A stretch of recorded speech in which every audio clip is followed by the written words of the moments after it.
Hi, this is Sakib Al Hassan from Montreal Royal Tigers. I'm looking অবশেষে সব জল্পনা কল্পনার অবসান। বাংলাদেশ ক্রিকেট বোর্ডের সঙ্গে নতুন চুক্তিতে সব বাধা কাটিয়ে দেশে ফিরছেন সাকিব আল হাসান। বোর্ড সূত্রে জানা গেছে সাকিব দেশে ফেরার দিন তারিখ চূড়ান্ত হয়েছে।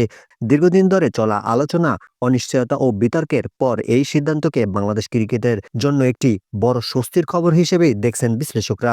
এই বিষয়ে লাইভ এসে নিজের প্রতিক্রিয়া জানিয়েছেন সাকিব আল হাসান। সাকিব বলেন, বিসিবির সঙ্গে আলোচনাগুলো ইতিবাচক পরিবেশেই হয়েছে। সব ভুল বোঝাবুঝি পেছনে ফেলে এখন সামনে এগিয়ে যাওয়াই সবচেয়ে গুরুত্বপূর্ণ।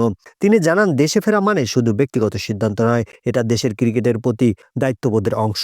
সাকিব আরও বলেন, নতুন চুক্তির আওতায় তিনি নিজের দায়িত্ব সম্পর্কে পুরোপুরি সচেতন।